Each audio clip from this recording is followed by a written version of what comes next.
अपहरण भाग 23। अचल सावीजवळ जातो। अचल पाहतो रडल्यामुळे सावीचे डोळे सुजले आहेत आणि तिचा संपूर्ण चेहरा टोमॅटोसारखा लाल झाला आहे असे त्याला दिसते। सावी खूप वेळापासून रडत होती, त्यामुळे आता तिला श्वास घ्यायलाही त्रास होऊ लागला होता।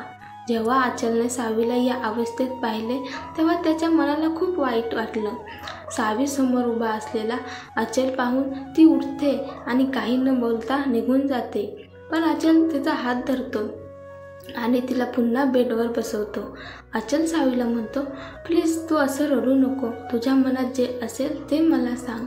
अचलच्या पकडीतून सावी त्याचा हात सोडते आणि म्हणते, मिस्टर बॉडीगार्ड, तुम्हाला या गोष्टीचा त्रास होऊ नये।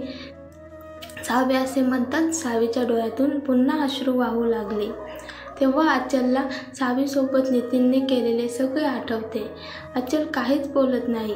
तेव्हा सावी तिथून उठून लागते, पण अचलने तिला पकडले आणि छातीशी घट्ट मिठी मारली।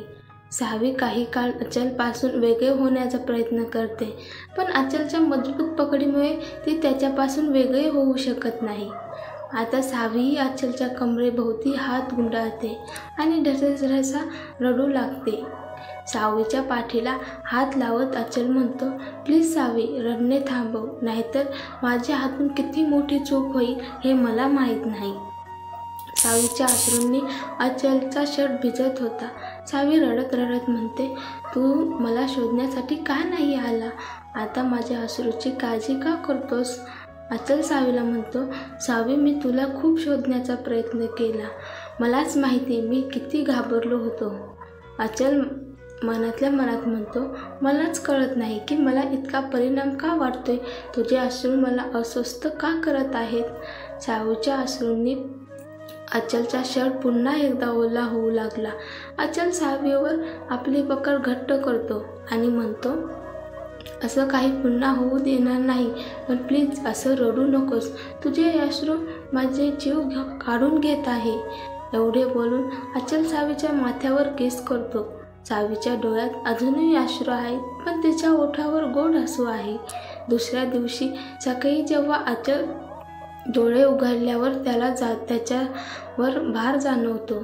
सावी त्याच्या छातीवर डोके ठेवून झोपलेली अचलला दिसते। अचलला सावीच्या चेहऱ्यावरून नजर हटवता आली नाही, कारण झोपेत सावी खूप गोंडस दिसत होती।